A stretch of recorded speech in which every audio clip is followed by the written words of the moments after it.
हार के भी देख लिया, फिर किस बात का गम है।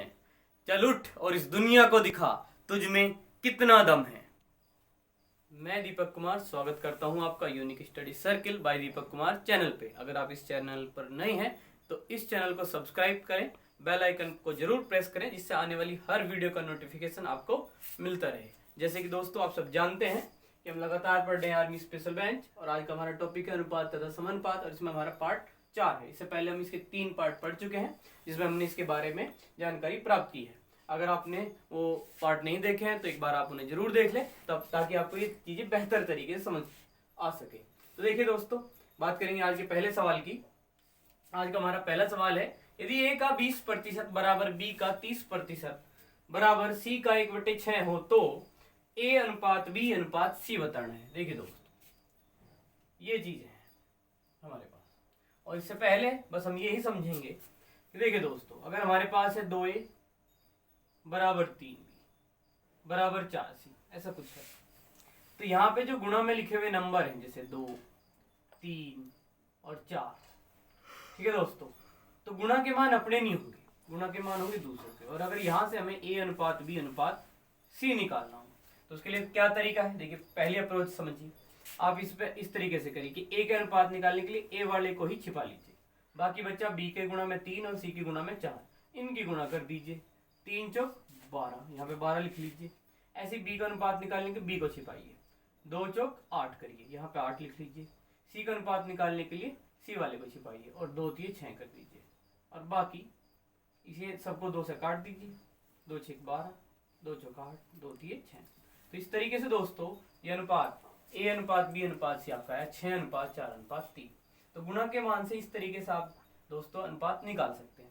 बात अगर यहाँ पे कुछ ऐसी होती दोस्तों कि a/2 बराबर b/3 बराबर c/4, और तब हमसे a अनुपात b अनुपात c पूछा गया होता, तो हम क्या कहते हैं कि यहाँ का अनुपात 2 अनुपात 3 अनुपात 4 है। जो बटे के मान है वे अनुपात में काम करेंगे, a के लिए 2, b के लिए 3, c के लिए 4। तो यहाँ पे कोई भी मेहनत करने की आवश्यकता नहीं थी। इसमें और अप्रोच भी लग जाती है दोस्तों, जैसे आप इनका सीधे सीधे एलसीएम ले सकते थे। एलसीएम कितना आ जाता, 2, 3 और 4 का 12।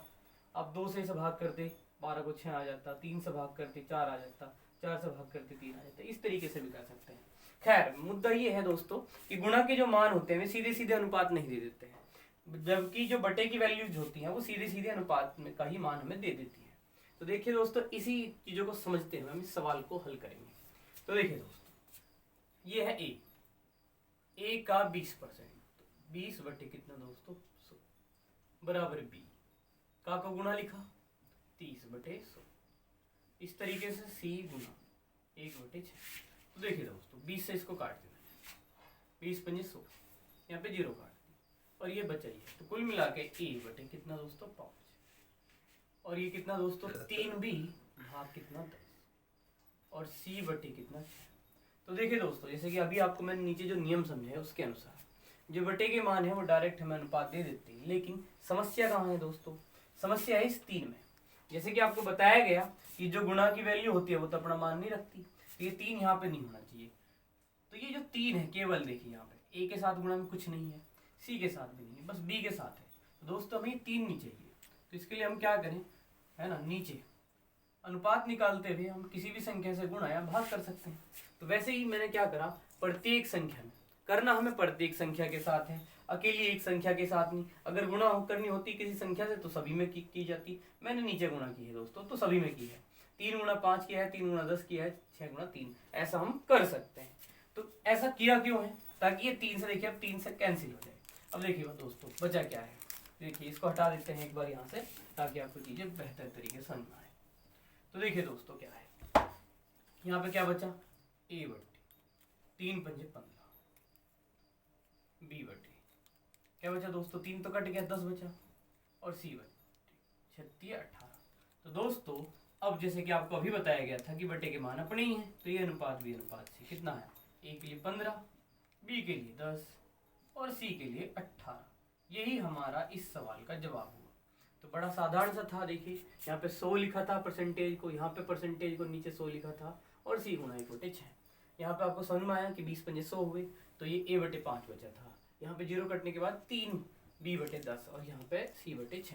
और यहाँ पे इस 3 की वजह से जैसे कि आपको बताया कि गुणा में था, इसलिए सभी को 3 नीचे ले आए ताकि ये 3 कट जाए, बाकी बचा यहाँ पे 3 × 15, 10 का 10, 6 × 18, जो कि हमारे इस सवाल का आंसर है 15:10:18। तो वीडियो को ज़्यादा से ज़्यादा शेयर करते रहें दोस्तों।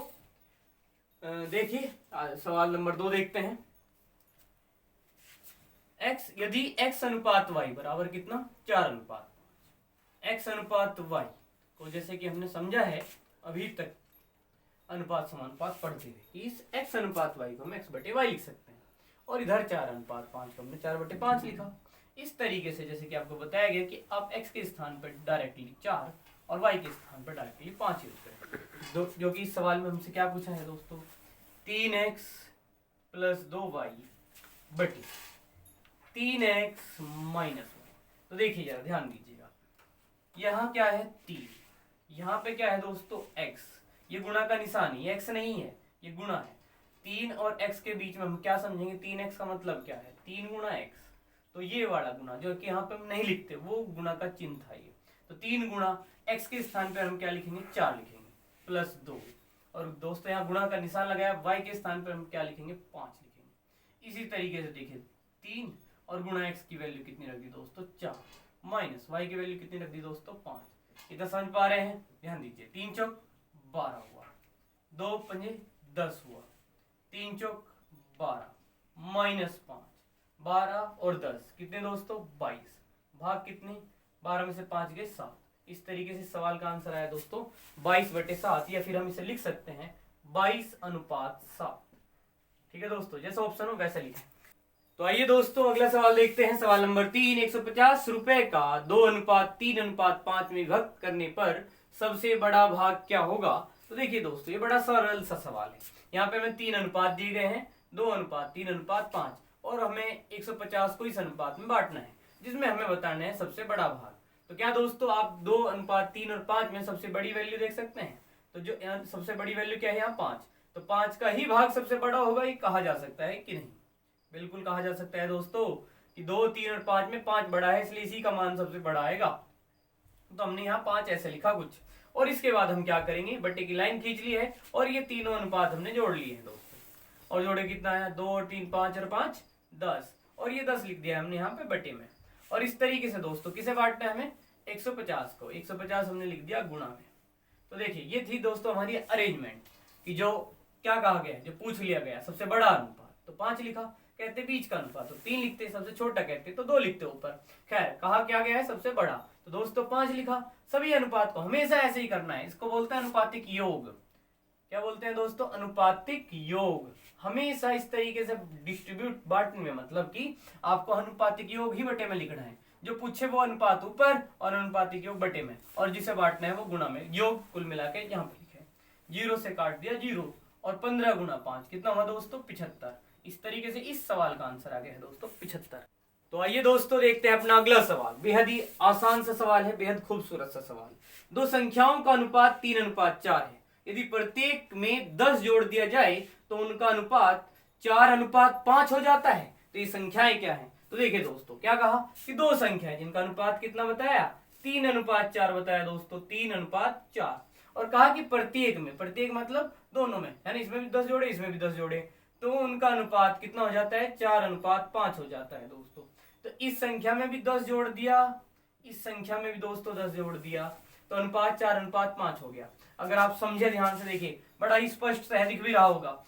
इसमें भी 10 जोड़ा तो 4 हुआ, इसमें 10 जोड़ा तो कितना हुआ 5, ये 3 से 4 हुआ, ये 4 से 5, तो दोस्तों अनुपात में कितना बढ़ा 1, ये कितना बढ़ा अनुपात में 1, तो कुल मिला के 1:1 आप कह सकते हैं, या इसे आप 1 यूनिट कह ले दोस्तों। 1 अनुपात कितने के बराबर हुआ दोस्तों 10 के बराबर हुआ कि नहीं हुआ बताओ। कि 3:4 था, यहाँ पे 4:5 नहीं हुआ, 3 का 4 नहीं हुआ, 4 का 5 नहीं हुआ, क्या 3 1 बढ़ के 4 हुआ, 4 1 बढ़कर 5 हुआ। कब हुआ दोस्तों जब दोनों में ही 10 जोड़ दिया गया 10, यानी कि 1:10 के बराबर हुआ। तो बताइए दोस्तों संख्याएं क्या क्या थी, संख्याएं पहली का अनुपात क्या है 3 है, और दूसरी संख्या का अनुपात क्या है दोस्तों 4 है। तो अब अगर 1 यूनिट 10 है दोस्तों, तो 3 कितना होगा, तो 3 कितना होगा 3 यूनिट, 3 यूनिट कितना होगा दोस्तों 3 × 10, बताइए कितना हुआ 30 हुआ कि नहीं। और ऐसे ये 4, ये 4 कितने के बराबर होगा दोस्तों, 4 यूनिट कितने के बराबर हुआ, 4 गुना 10। देखिए दोनों इसी में, एक वाले के मान में। देखिए दोस्तों बड़ा सरल होता है, एक का मान पता लग जाए, जिसका चाहिए उसका निकाल लेते हैं। 1 बराबर 10 है तो 3 बराबर 30 होगा, 4 बराबर 40 होगा। यही है दोस्तों, है ना, बड़ा सिंपल है। तो एक संख्या 30 हुई और एक कितना हुआ, 40। तो आइए दोस्तों देखते हैं अपना अगला सवाल। देखिए ध्यान दीजिएगा कि एक विद्यालय में लड़कों तथा लड़कियों का अनुपात 6:5 है। यदि विद्यालय में लड़कियों की संख्या 180 हो तो विद्यालय में कुल कितने विद्यार्थी हैं। देखिए दोस्तों बड़ा ही सरल सा सवाल है। यहाँ पे क्या दिया है, लड़कों और लड़कियों का अनुपात, लड़कों बॉयज एंड गर्ल्स रेशियो। यहाँ पे लड़के और लड़कियों का अनुपात कितना दे दिया है दोस्तों, 6:5। और क्या कहा है कि लड़कियों की संख्या 180 हो, जो लड़कियां हैं उनकी संख्या बताई है दोस्तों कितनी, 180। तो विद्यालय में कुल कितने विद्यार्थी हैं। तो देखिए दोस्तों अभी अभी हमने एक सवाल किया, उसमें हमने एक अनुपात का मान पता किया था और फिर अपने जिस भी अनुपात की हमें वैल्यू चाहिए थी हमने पता की। जैसे एक का मान अभी पिछले सवाल में 10 आ गया था तो 3 30 आया और 4 40 आया।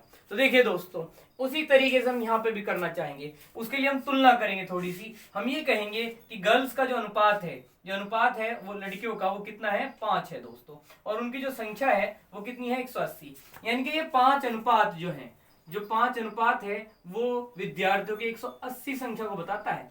5 अनुपात 180 संख्या को बताएगा, विद्यार्थियों की 180 संख्या, क्योंकि लड़कियों का अनुपात 5 है और उनकी संख्या 180 है। तो ये 5 जो अनुपात है दोस्तों वो 180 संख्या को दिखाएगा।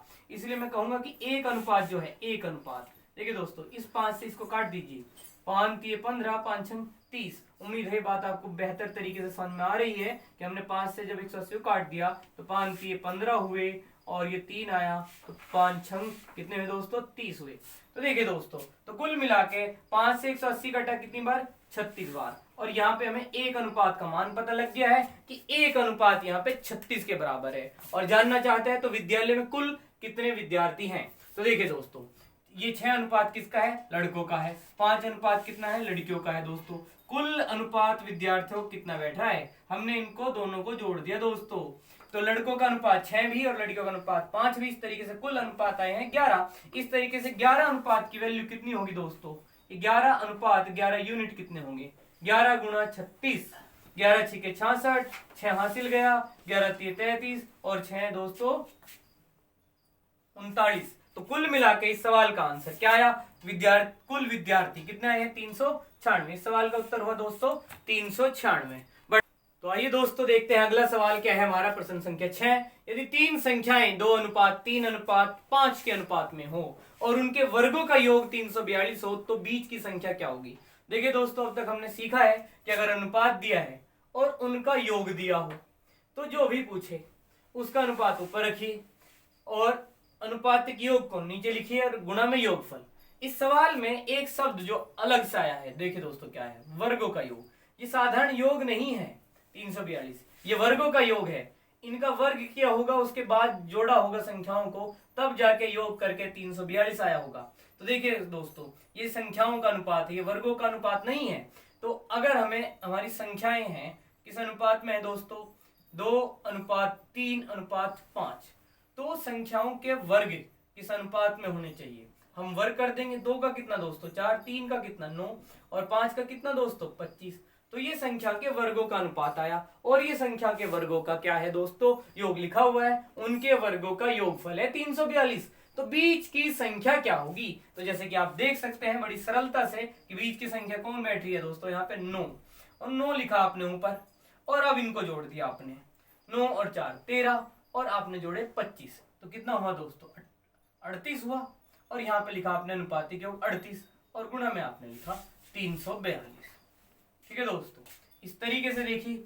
अब हम इसको सरल कर लेते हैं। आप इसे 2 से काट लीजिए पहले, 19 दूनी 38 हुए दोस्तों, 2 से काट लीजिए, 2 एकम 2, 2 सते 14, 2 एकम 2। और जैसे कि आप सब जानते हैं कि 19 में कितने होते हैं 171। इस तरीके से देखिए दोस्तों 9 गुणा 9 कितना है 81। तो क्या दोस्तों ये हमारी संख्या है, क्या दोस्तों 81 हमारी संख्या है, नहीं दोस्तों, ये तो संख्या के वर्ग का अनुपात था। तो जहां वहां से वैल्यू आई तो संख्या का क्या प्राप्त हुआ, हमें संख्या का वर्ग प्राप्त हुआ, हमें संख्या नहीं बल्कि उसका वर्ग प्राप्त हुआ है। ये वर्गों का अनुपात था, इसलिए यहाँ संख्या का वर्ग आया है। इसलिए बताइए दोस्तों, अगर संख्या का वर्ग 81 है तो संख्या क्या रही होगी? ये किसका वर्ग है? 9 का। आप बड़ी अच्छी से जानते हैं कि 81 किसका वर्ग है? 9 का। 9 गुणा 9, 9 का वर्ग ही कितना होता है? 81। इसलिए 81 का जो वर्गमूल है वो 9 हुआ, और इसलिए हमारे सवाल का आंसर भी क्या हुआ? 9। Option A is the correct answer. तो देखिए दोस्तों, अगला सवाल देखते हैं। सरिता तथा साधना, सरिता तथा साधना की आयु में 4:3 का अनुपात है। उनकी आयु का योग 42 है। 6 वर्ष पश्चात, 6 वर्ष पश्चात दोस्तों उनकी आयु का अनुपात क्या होगा? ये रहे हमारे सवाल के ऑप्शन। तो देखिए क्या कहा है, सरिता और साधना की आयु का अनुपात दे दिया है दोस्तों। एक सरिता बताया और एक साधना, और इनकी आयु का जो अनुपात है वो कितना दिया दोस्तों? 4:3। इनकी आयु का योग दे दिया है 42। और जैसे कि अब तक हमने समझा है कि अगर हमें अनुपात पता हो और योग पता हो तो दोनों की वैल्यू निकालना बेहद आसान। जिसका वैल्यू निकालना हो उसका अनुपात ऊपर रखिए, जोड़ के अनुपात को 4 और 3 साथ यहाँ रखिए, और गुणा में योग लिख दीजिए। तो 7 छंग 42 और 6 चौक 24। इस तरीके से दोस्तों अगर आपको समझ में आई है बात, तो हमने सरिता की आयु निकाल ली है 24। हमने क्या किया, सरिता का जो अनुपात दिया है आयु का वो 4 लिखा है यहाँ पे, 4 और 3 को जोड़ के 7 लिख दिया, और ये जो योग दिया है इनकी आयु का 42 यहाँ लिख दिया। 7 छंग 42, 6 चौक 24। तो इसी तरीके से दोस्तों, वैसे तो आप समझ ही गए हैं कि अगर 42 में से अगर हम 24 भी घटा ले तब भी आ जाएगा, लेकिन अगर हम निकालना ही चाहें तो 3 यहाँ पे लिखेंगे, और 4 और 3 7 लिखा, और यहाँ पे दोस्तों 42 वैसे ही। तो 7 छंग 42 और 36 18। तो इस तरीके से सरिता की उम्र 24 वर्ष आई दोस्तों, और साधना की कितनी? 18। उम्मीद है इतनी बात आपको समझ में आ रही है दोस्तों। तो दोस्तों आपको इतनी बात समझ में आई गई है ना? देखिए कि हमने क्या लिखा, 4 और 4 और 3 7, तो ये 24 आया और ये 18 है। कुल मिला के दोस्तों यहाँ तक की कोई समस्या वाली बात नहीं है। नई बात क्या है वो देखते हैं। यहाँ पे क्या कहा गया? 6 वर्ष पश्चात, यहाँ पे वर्ष आ रहा है, यहाँ पे वर्ष रह गया। 6 वर्ष पश्चात इनकी आयु का अनुपात क्या होगा दोस्तों? तो देखिए दोस्तों, ये क्या है? वर्तमान है। जैसे कि आप समझते हैं उम्र की बात अगर हम करें तो वर्तमान की उम्र होती है, भविष्य में होती है, और एक उम्र जो होती है दोस्तों क्या? भूतकाल में। तो दोस्तों अगर किसी की वर्तमान उम्र कितनी है? 24 वर्ष है, और आप 6 वर्ष पश्चात, पश्चात आप समझते हैं बाद की बात हो रही है, बाद अर्थात भविष्य की बात हो रही है। तो वर्तमान से अगर 6 साल बाद जाना है, जैसे कि किसी की उम्र आज 24 वर्ष है, तो 6 साल बाद कितनी होगी दोस्तों? 30 होगी। ये बड़ी स्वाभाविक सी बात है। अब याद रखिए, हमेशा वर्तमान से भविष्य में जाएंगे तो क्या करेंगे? जोड़ देंगे। तो आपको जो कहा गया है कि 6 वर्ष पश्चात इनकी आयु का अनुपात, तो आप इसमें भी क्या कर देंगे दोस्तों? 6 जोड़ेंगे। 24 और 6 कितना हुआ? 30। और इसमें भी दोस्तों आप क्या करेंगे? 6 जोड़ देंगे। 18 और 6 कितने में दोस्तों? 24। तो इसमें कोई समस्या दोस्तों आपको? बताइए। ऐसा थोड़ी ना है कि एक की उम्र आज के टाइम 24 है और एक दूसरे की 18 है, तो 24 वाले की 6 बढ़ के 30 हुआ और 18 वाले की 6 बढ़ी ही ना हो। ऐसा थोड़ी ना होता है ना? उम्र तो सभी की जो दुनिया में जन्म ले चुके हैं उनकी उम्र अब लगातार उतने ही समय से क्या है? बढ़ेगी। बिल्कुल स्वाभाविक सी बात है। तो 24 और 6 जोड़े तो कितना? 30, और 18 और 6 जोड़े तो दोस्तों कितना? 24। अब आप इसको अनुपात में बढ़ा लीजिए। किससे कट जा रहे हैं दोनों? 6 से। 6 से कट जा रहे हैं ना दोस्तों? तो 6 से कटा कितनी बार? 5 बार। और 6 से कटा कितनी बार? 4 बार। तो कुल मिला के दोस्तों कितना आया? 5:4। देखिए ये कितना है? 5:4, और आपका आंसर हुआ 5:4। तो दोस्तों अगर आपको वीडियो पसंद आ रही है तो ज्यादा से ज्यादा इसको शेयर कीजिए। हर एक व्यक्ति जो इंडियन आर्मी के लिए तैयारी करना चाहता है, हमारे देश में सबसे ज्यादा फैन है दोस्तों इंडियन आर्मी के, तो हर एक विद्यार्थी, हर उस नौजवान तक पहुंचाइए जो इंडियन आर्मी के लिए तैयारी करना चाहता है इस वीडियो को। देखिए दोस्तों अगला सवाल देखते हैं। 42 लीटर के मिश्रण में शराब और पानी का 5:2 है, तो उसमें कितनी शराब है दोस्तों? देखिए 42 लीटर का मिश्रण बताया, और किस चीज का दोस्तों? शराब का और पानी का, और जो अनुपात बताया कितना गया है? 5:2, और बताना है कि शराब कितनी है। तो दोस्तों जैसे कि आप देख पा रहे हैं कि शराब और पानी का जो अनुपात है यहाँ पे वो कितना है? 5:2, और कुल जो मिश्रण है उसका योग कितना है दोस्तों? 42 लीटर। और जैसे कि अब तक हम समझ रहे हैं चीजों को कि जो चीज पूछी जाए उसका अनुपात लिख लीजिए। यहाँ पे शराब पूछी गई तो शराब का अनुपात हमने 5 लिख दिया, और बटे में अनुपातिक योग इनको जोड़ लीजिए। 5 और 2 7 आया दोस्तों, और यहाँ पे आपने लिख दिया कुल योग जो कि हुआ 42। इस तरीके से 7 6 42 और 6 5 30 हुआ दोस्तों। और यही हमारे सवाल का आंसर। तो देखिए दोस्तों, अगला सवाल कितना प्यारा और खूबसूरत सा सवाल हमारे सामने है। एक बर्तन में 30 लीटर दूध और पानी के मिश्रण में दूध और पानी का अनुपात 4:1 है। तो देखिए दोस्तों, एक बर्तन है ना, हमारे पास एक बर्तन, मान लीजिए ये वो एक बर्तन है जिसमें आपके पास एक मिश्रण है। ये आपके पास एक मिश्रण है दोस्तों। तो ये मिश्रण है आपके पास किस किस चीज का, दूध का और पानी का, दूध और पानी। तो दोस्तों ये जो मिश्रण है वो कितना है, 30 लीटर है। कितना हुआ, 30 लीटर, और अनुपात है यहाँ पे 4:1।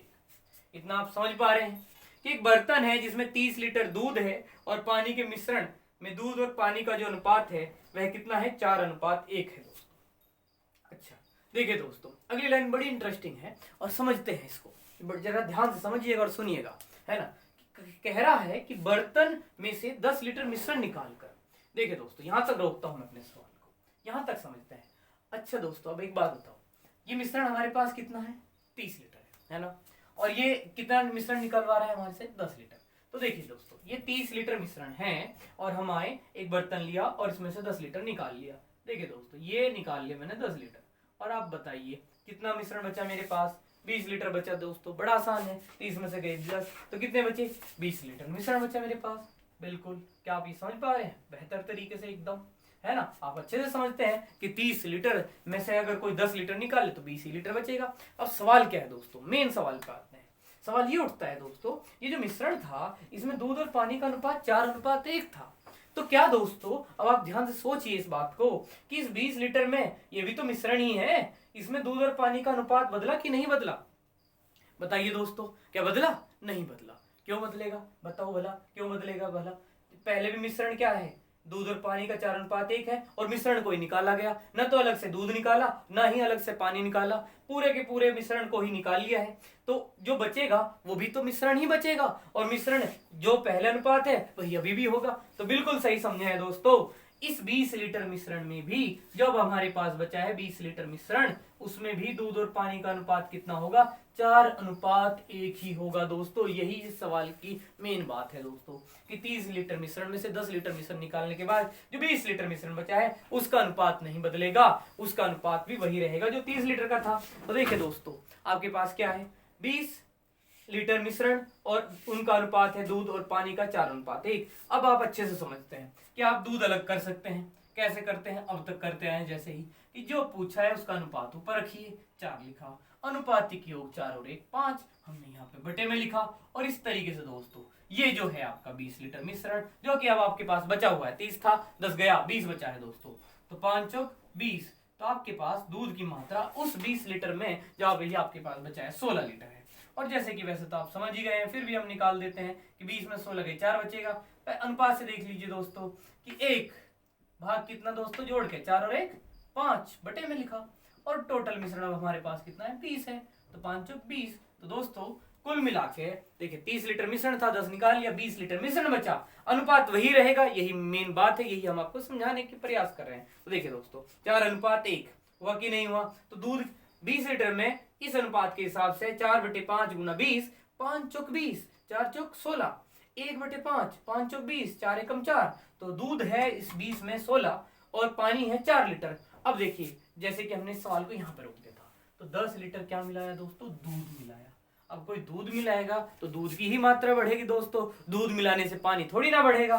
तो देखिए दोस्तों, दूध कितना है, 16 है, तो 10 जुड़ गया तो कितना हो गया बर्तन में दूध, 26। और पानी हम पता ही रख रहे हैं कितना है, 4 है, तो अभी भी 4 ही रहेगा, क्योंकि 16 था दूध, 10 बढ़े तो दूध हो गया 26, लेकिन पानी नहीं बढ़ा ना घटा, तो 4 का 4 ही रहा। अब बात करें अनुपात की, तो देखिए दोस्तों आप इन्हें 2 से काट दीजिए, तो 2 काट दिया आपने, 26 को काट दिया 2 से तो 13, और 4 को काट दिया तो कितना दोस्तों, 2। तो आपका अनुपात आया है 13:2। और इस सवाल का इस तरीके से आंसर है दोस्तों डी। देखिए तो देखिए दोस्तों, देखते हैं आज की क्लास का अंतिम सवाल, प्रश्न संख्या 10। यदि ए अनुपात बी दिया हो 3:4 और बी अनुपात सी दिया हो 6:5, तो बी अनुपात सी कितना है दोस्तों, 6:5, और हमें बताना है ए अनुपात बी प्लस सी, इसका मान बताना है। देखिए दोस्तों, अब तक हम क्या सीखे हैं इन दोनों से, ए अनुपात बी अनुपात सी निकालना सीख चुके हैं, इसके अलावा ए अनुपात सी भी। तो दोस्तों इसमें भी हम यही निकालेंगे पहले। समझिए। अगर आपसे कुछ भी अलग सा पूछा है तो आप ये जरूर निकालिए और इसी के हिसाब से चलिए। तो दोस्तों कैसे निकालते हैं बताइए जरा। तो A अनुपात B अनुपात C ऐसे लिख लेते हैं। और जैसे कि आपको समझाया गया, देखिए A के लिए क्या है 3, ये लिखा आपने 3। B के लिए क्या है 4, ये लिखा आपने 4। अब देखिए दोस्तों यहाँ तो B के लिए 4 आ गया, B के लिए यहाँ क्या है 6। तो आप क्या करेंगे, आप इस अगली लाइन में लिखेंगे यहाँ पे 6। और C के लिए क्या है 5 है, तो आपने क्या करा यहाँ पे लिख लिया, अगली लाइन में लिखा। अब दोस्तों ऐसा करने से हुआ क्या, यहाँ पे नहीं खाली स्थान बच गया, तो आपने बराबर की संख्या यहाँ पे 4 लिख ली और यहाँ पे भी खाली स्थान बचा और यहाँ पे भी आपने बराबर की संख्या 6 लिख ली है। अब आपने क्या करा, गुणा कर दी, 6 3 18 और ये 6 चौक 24 और दोस्तों 5 चौक 20 है ना, ये आया। आप इसे सोल्व कर लीजिए, थोड़ा 2 से काट देते हैं, 2 9 18, 2 से गया 12, 2 से गया दोस्तों कितना 10। लेकिन दोस्तों हमें बताना क्या है, हमें तो A अनुपात B प्लस C बताना है। तो कैसे बताएं दोस्तों, यहां पे चलते हैं। ये क्या आ गया है A अनुपात B अनुपात C। फाइनली देखिए लास्ट में क्या आया दोस्तों 9 अनुपात 12 अनुपात 10। तो A जो A है हमारा वो कितना आया दोस्तों 9 और B कितना आया है 12 और C कितना आया है 10। तो देखिए दोस्तों जैसे कि इन्होंने कहा वैसा हमने कर दिया। A के लिए अनुपात यहाँ से 9 आया, हम 9 लिख दिया। B के लिए 12 आया, C के लिए 10 आया। लेकिन ये दोस्तों यहाँ पे प्लस था, हमने प्लस ही कर दिया। अब देखिए इसको सोल्व करें तो कैसा आएगा दोस्तों 9 और जैसे कि आप समझते हैं 12 और 10 जोड़ दिए तो कितना 22 और यही हमारी सवाल का क्या हुआ दोस्तों आंसर 9 अनुपात 22। वीडियो को शेयर करना बिल्कुल ना भूले दोस्तों। धन्यवाद, बस आज के लिए इतना ही।